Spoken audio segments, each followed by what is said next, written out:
हाय viewers, आज हम आपके लिए टॉपिक लेकर आए हैं deformation in a body.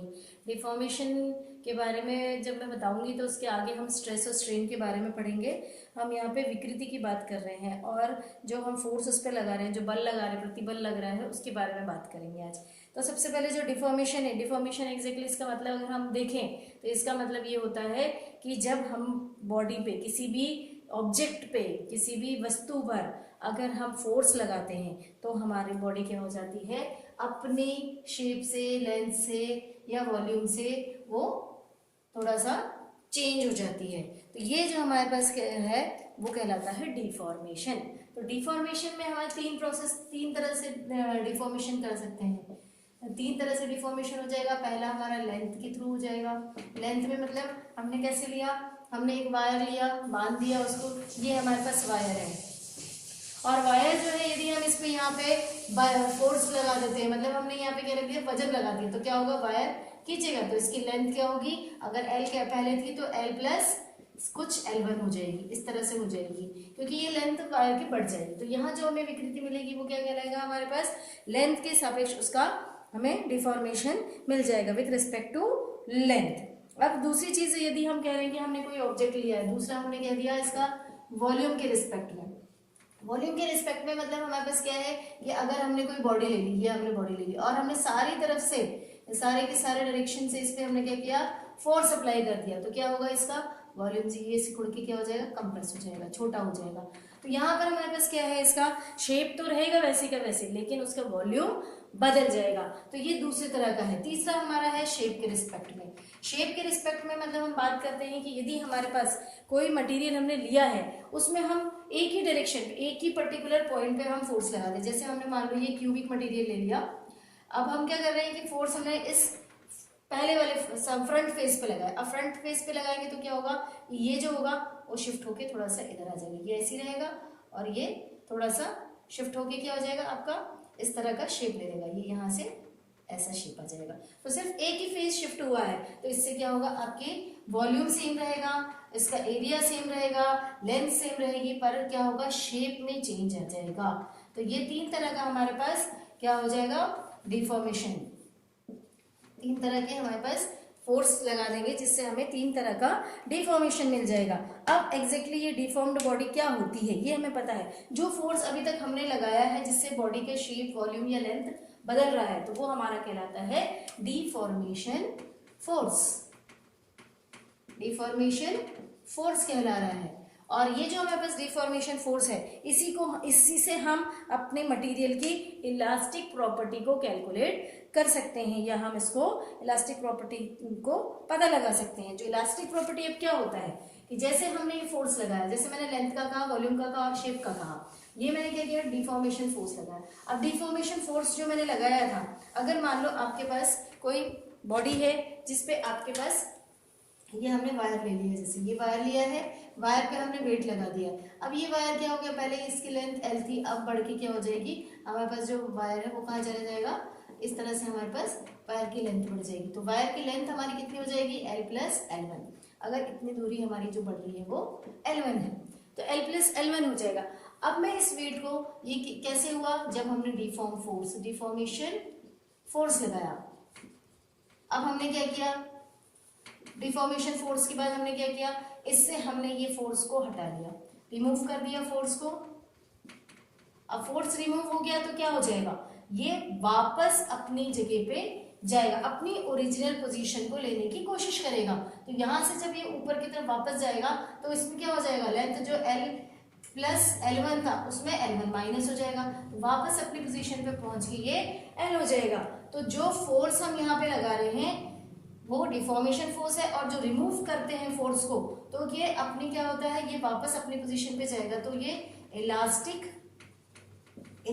Property को शो करता है। जो हमारे पास वायर है वो क्या कर रहा है, अपनी इलास्टिक प्रॉपर्टी को शो कर रहा है। तो किसी भी प्रॉपर्टी की इलास्टिसिटी को हम पता लगा सकते हैं कि कितनी है और उसकी लिमिट क्या है। अब लिमिट मतलब, लिमिट ऑफ इलास्टिसिटी का मतलब क्या होता है,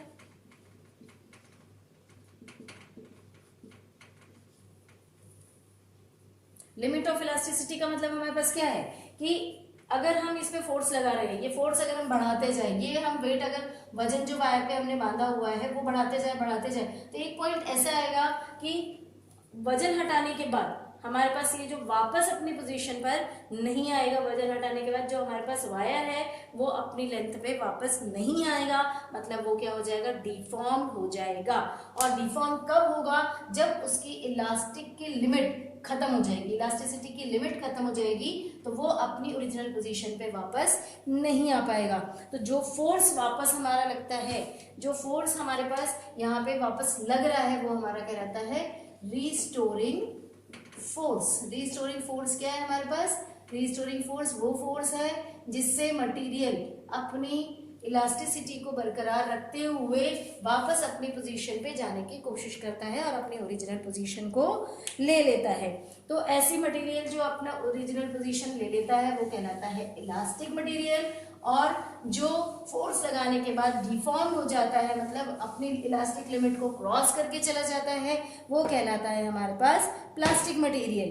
तो ये जो हमारे पास इलास्टिसिटी है, इसका टेम्परेचर और इम्प्यूरिटीज यदि हम ऐड करें तो उससे भी फर्क पड़ता है।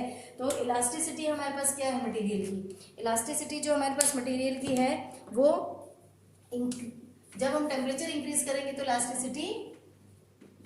Elasticity decreases with increase in temperature and vice versa. And vice versa का मतलब कि अगर हम टेम्परेचर को इंक्रीज करेंगे तो इलास्टिसिटी डिक्रीज होगी, अगर टेम्परेचर को डिक्रीज करेंगे तो इलास्टिसिटी इंक्रीज होगी। वैसे ही जब हम इम्प्यूरिटीज ऐड करते हैं इसमें, तो इम्प्यूरिटीज ऐड करने पर भी हमारे पास क्या होगा कि हमारी जो सब्सटेंस है उसकी इलास्टिसिटी बढ़ जाएगी, और वो क्या होगा हमारा इलास्टिक मटेरियल। आप जैसे आपने कोई मटेरियल ले लिया, या आपका मटेरियल आपने इस पर इम्प्यूरिटीज डाल दी, इम्प्यूरिटीज अगर आप डालेंगे तब क्या होगा, इस मटेरियल में यदि इलास्टिसिटी है, जैसे इसके एटम्स इस तरह से अटैच्ड हैं इसमें, लेकिन जब आप इसमें इम्प्यूरिटीज डालेंगे तो इन दोनों की बॉन्डिंग खत्म होगी, तो आपके उसमें इम्प्यूरिटीज बीच में जाएगी, और जब ऐसा होगा, अगर बॉन्डिंग स्ट्रांग नहीं बनी तो आपकी इलास्टिसिटी उस मटेरियल की क्या हो जाएगी, डिक्रीज हो जाएगी। और अगर हम प्रॉपर इम्प्यूरिटीज ऐड करेंगे तो उसकी इलास्टिसिटी क्या हो जाएगी, वो इंक्रीज हो जाएगी।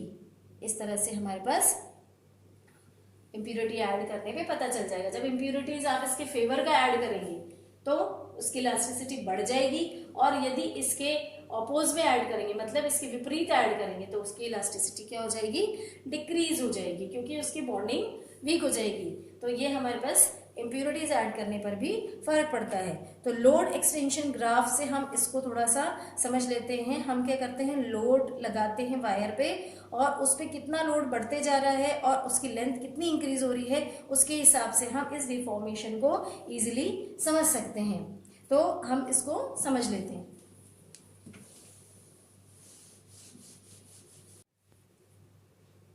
ये जो ग्राफ हमने बनाया है, it is load extension graph. किसके लिए बनाया हमने, वायर पे हमने ये ग्राफ बनाया है। तो ये जो हमने ग्राफ कैसे, लोड एक्सटेंशन का मतलब क्या है, जब हम किसी वायर पे नीचे लोड लगा दे तो उसकी लेंथ में कितना चेंजेस आता है, तो हमने उस लेंथ में कितनी चेंज आया उसमें, और लोड कितना बढ़ाया है उस पर। हम एक साइड से एक्स एक्सिस पे लोड बढ़ा रहे हैं और दूसरे साइड से जो हमें इंक्रीज इन लेंथ है वो हमें मिलता जा रहा है। तो हम अगर ध्यान से देखें तो हमारे पास ये जो ग्राफ हमें मिला है, वो जो ग्राफ हमारे पास है, ये 0 से लेके ए पॉइंट तक एक लीनियर ग्राफ बन रहा है।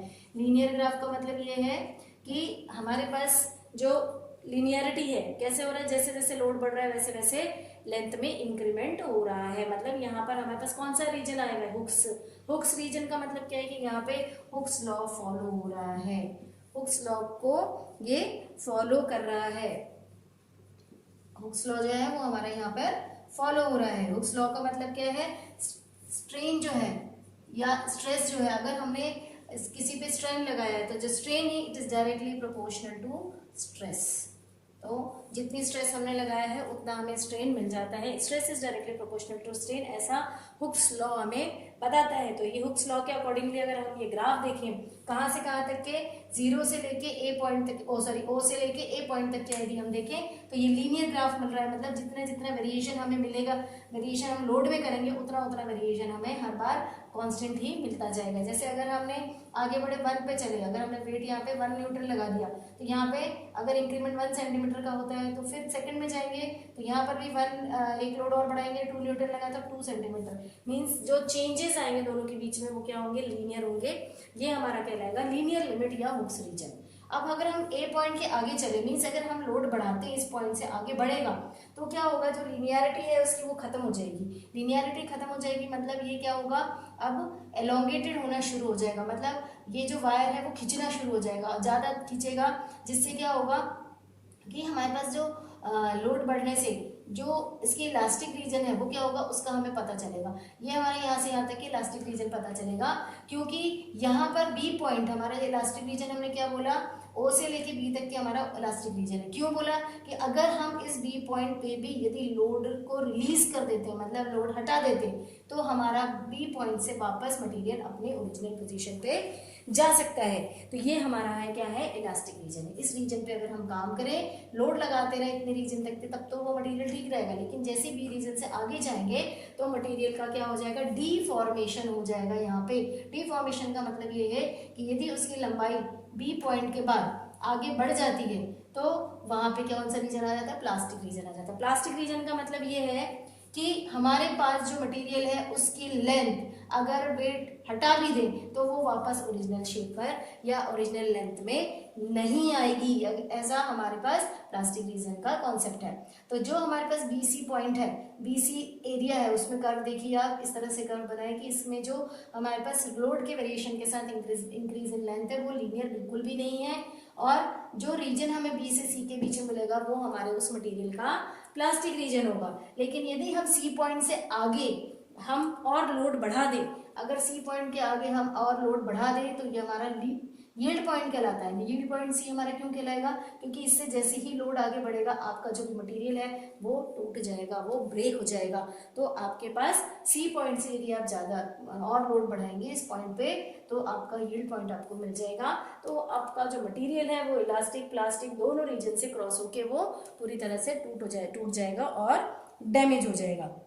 तो जैसे मैंने अभी आपको स्ट्रेस और स्ट्रेन के बारे में बताया, इसके बारे में हम नेक्स्ट पढ़ेंगे। तो हमारे पास यहाँ पे क्या है, सबसे पहले मैंने आपको बताया कि जो फोर्स हम बॉडी पे लगाते हैं जिससे हमारे पास क्या होता है, चेंज इन लेंथ वॉल्यूम और शेप हमें मिलेगा, वो हमारा क्या रहता है, डिफॉर्मेशन फोर्स। और उस फोर्स को जब हम हटाते हैं तो बॉडी अपना क्या करता है, वापस अपने ओरिजिनल पोजीशन पे आ जाता है। जब बॉडी ओरिजिनल पोजीशन पे आ जाता है तो वो कहलाता है रीस्टोरिंग फोर्स।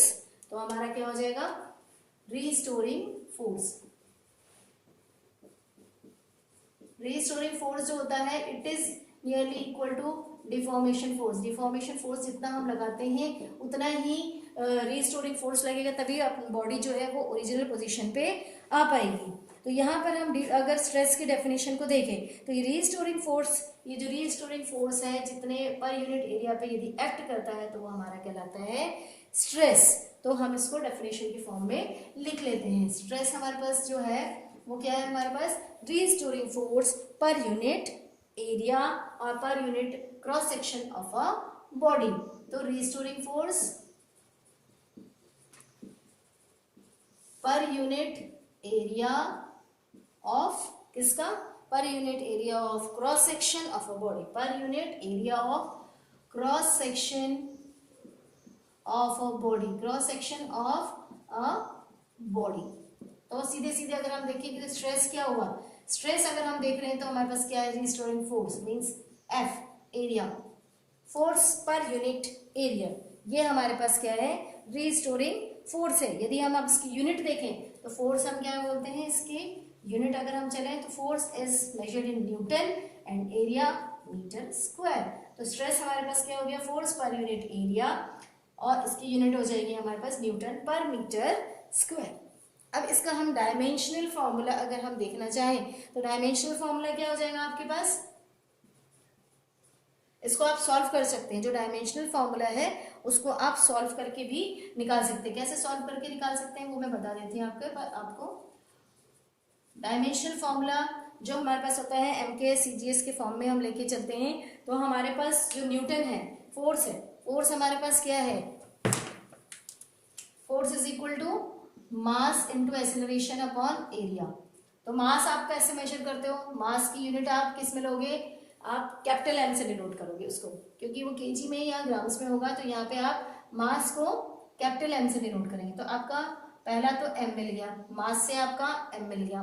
एक्सेलरेशन की यूनिट अगर आप देखें, एक्सेलरेशन की यूनिट क्या है, मीटर पर सेकेंड स्क्वायर। तो एक एल यहाँ से मिल गया और आपको डिवाइडेड बाय टी स्क्वायर यहाँ से मिल गया। सेकंड जो है हमारा टाइम है, तो वो इसमें मिल गया। अब एरिया की बारी है, area is length into breadth, मतलब एल का 2 बार एल है, length into breadth is equal to area, मतलब 2 बार एल लेके चलेंगे तो नीचे आपको यहाँ पे मिल जाएगा एल स्क्वायर। अब आप इसको सॉल्व कर लीजिए तो आपको मिल जाएगा एम, एल ये प्लस में है, यहाँ से नीचे -2 मिला और t -2 हो गया। अब आप इसको सॉल्व कर लीजिए तो ये t l -1 t -2। तो आपका डायमेंशनल फॉर्मूला क्या हो गया स्ट्रेस के लिए, m l -1 t -2। ये आपका हो गया है स्ट्रेस। अब हम इसके टाइप्स की बात करें तो जैसे हमने बताया कि कहाँ कहाँ फोर्स लगा सकते हैं, उसके हिसाब से हम इसको क्या कर सकते हैं, इसको क्लासीफाई कर सकते हैं। तो हमने 3 तरह से स्ट्रेस लिया है, ये स्ट्रेस का हमें मिल गया। अब हम टाइप्स ऑफ स्ट्रेस की बात करें, टाइप्स ऑफ स्ट्रेस की यदि हम बात करते हैं तो इसमें हम सबसे पहले जैसे जैसे हमारे पास फोर्स हम लगा रहे हैं उस हिसाब से हम लेंगे। सबसे पहले हमारे पास हो जाएगा लॉन्गिट्यूडनल, दूसरा नॉर्मल और तीसरा tangential stress. Types of stress की यदि हम बात करें तो सबसे पहले हमारे पास है लॉन्गिट्यूडनल, लॉन्गिट्यूडनल मतलब लेंथ वाइज। दूसरा हमारे पास है नॉर्मल, नॉर्मल मतलब हम सब तरफ से जो हम स्ट्रेस लगा रहे हैं, फोर्स लगा रहे हैं। तीसरा जो हमारे पास है दैट इज टेंजेंशियल, जो सिर्फ एक टेंजेंट पे लगता है, जैसे हमने पढ़ा था, वो मैं आपको फिर से बता दूंगी तो आपको समझ में आ जाएगा। तो सबसे पहली चीज हमारे पास है लॉन्गिट्यूडनल स्ट्रेस की बात करें तो ये हमारे पास लेंथ वाइज लगता है, जो मैंने आपको बताया था कि वायर पे आपने वेट लगा दिया इस तरह से। दूसरा है नॉर्मल स्ट्रेस, ये आपका वॉल्यूम को डिक्रीज करता है, जैसे मैंने आपको बताया था यहाँ से सब तरफ से आपने लगा दिया इस पे, तो ये आपका डिक्रीज हो जाएगा। टेंजेंशियल स्ट्रेस, टेंजेंशियल स्ट्रेस जो हमारे पास है उसमें क्या होगा, जैसे मैंने आपको बताया था आपने क्यूब लिया हुआ है तो क्यूबिक मटेरियल में आपके पास आपने एक पॉइंट पे ही इसको फोर्स लगाया, एक टेंजेंट पे ही फोर्स लगाया है, तो वो क्या होगा आपका ये जो है वो एक पॉइंट पे टच होके जा रहा है, तो सिर्फ ऊपर का पोर्शन आपका क्या होगा, ये वाला जो पार्ट है वो शिफ्ट हो जाएगा, तो ये आपका टेंजेंशियल स्ट्रेस कहलाएगा। अब हमने ये स्ट्रेस तो देख लिया कि कितने टाइप्स के हैं। आगे बहुत सारे जो इससे इलास्टिक मॉडुलस निकलते हैं, मॉडुलस ऑफ रिजिडिटी हुआ, बल्क मॉडुलस हुआ और यंग्स मॉडुलस है, उससे सबका कैलकुलेशन भी करेंगे, फॉर्मुलेशन भी निकालेंगे। तो इसके पहले लेकिन हमें पता होना चाहिए कि स्ट्रेन क्या होता है। स्ट्रेन डिफॉर्मेशन, सिंपल सी बात, स्ट्रेन का मतलब क्या होता है कि हम टेंशन में आ जाते हैं, टेंशन आता है तो टेंशन में हमारे पास क्या होता है, हम गलत चीजें करते हैं। वैसे यहाँ पर क्या होगा, जब टेंशन होगा तो लेंथ में चेंज दिखेगा आपको, वॉल्यूम में चेंज दिखेगा आपको और शेप में चेंज दिखेगा। तो उसी के हिसाब से आप यहाँ पर क्या कर सकते हैं, आप देख सकते हैं कि कितने तरह का स्ट्रेन है। तो यहाँ पे जो हमारे पास स्ट्रेन है उसको आप कैसे डिफाइन कर सकते हैं, the fractional change in the size of the body is called strain. Strain को आप डिफाइन करने चले तो आपके पास क्या है, फ्रैक्शनल चेंज मिलेगा, फ्रैक्शनल चेंज आपको मिलेगा किसमें, आपकी बॉडी में मिलेगा, उसकी साइज में मिलेगा। Fractional change in combined form में आप लिख दीजिए size of the body, size of the body, और इसको ले लीजिए आप ऑब्जेक्ट, तो ये क्या कहलाएगा आपका strain, fractional change in the size of the body या ऑब्जेक्ट, जो भी लेना है आपको, तो ये कहलाएगा स्ट्रेन। अब ये जो स्ट्रेन है आपके पास, ये जो स्ट्रेन आपको मिला है वो फिर से 3 पार्ट्स में डिवाइड किया, 3 टाइप्स बोल सकते हैं। पहला टाइप है आपके पास है लॉन्गिट्यूडनल स्ट्रेन, 3 टाइप्स के स्ट्रेन हो गए आपके। जैसे आपको बताया था, लॉन्गिट्यूडनल स्ट्रेन हो जाएगा आपका। लॉन्गिट्यूडनल स्ट्रेन का मतलब क्या होता है कि लेंथ में चेंज, है ना, लेंथ में आपको चेंज मिल जाएगा। मतलब जैसे बोला fractional change in the size, तो small change in length by total length, ये आपको लॉन्गिट्यूडनल स्ट्रेन में मिलेगा। Small change in length by total length of the material. दूसरा आपके पास है volume, volume strain. Volume strain लेके चले। वॉल्यूम स्ट्रेन मींस स्मॉल, इसकी वैल्यू कितनी होगी, small change in the volume by total volume of the body. वैसे अब तीसरा हमारे पास है शेयर स्ट्रेन। शेयर स्ट्रेन में जैसे मैंने आपको टेंजेंशियल बताया था, टेंजेंशियली जब आप अप्लाई करते हैं तो उसमें जो शेप में चेंज आएगा दैट इज आप शेयर स्ट्रेन। तो टेंजेंशियली जब आप लगाओगे तो आपका जो चेंज आएगा शेप साइज में of the object, that is known as shear strain. तो मेरे ख्याल से आपको ये सारे टॉपिक्स क्लियर हो गए होंगे। आपको डिफॉर्मेशन बॉडी में क्या होता है, इलास्टिसिटी क्या होती है, इलास्टिक रीजन क्या होता है, प्लास्टिक रीजन क्या होता है, मटेरियल क्या, ये आपको सारी चीज़ें क्लियर हो गई होंगी। साथ में स्ट्रेस और स्ट्रेन भी आपको क्लियर हो गया होगा। तो हम जो नेक्स्ट वीडियो है उसमें हम आपको इलास्टिक प्रॉपर्टीज़ में हम आपको तीनों चीज़ें समझाएंगे। यंग मॉडुलस समझाएंगे, Young's modulus, bulk modulus, shear modulus, ये 3 चीज़ आपको समझाएंगे। उसके फॉर्मुलेशन भी निकालेंगे। तो आपको यदि ये वीडियो पसंद आया है तो आप इसे लाइक कीजिए और फ्रेंड्स के बीच में शेयर कीजिए। पहले की जो आपके वीडियोस आपको देखना हो तो आप इस चैनल को सब्सक्राइब कर लीजिए और बेल आइकन दबाना ना भूलिए, जिससे आपको नए वीडियोस के नोटिफिकेशन मिलते रहे। That's all for today. Thank you viewers.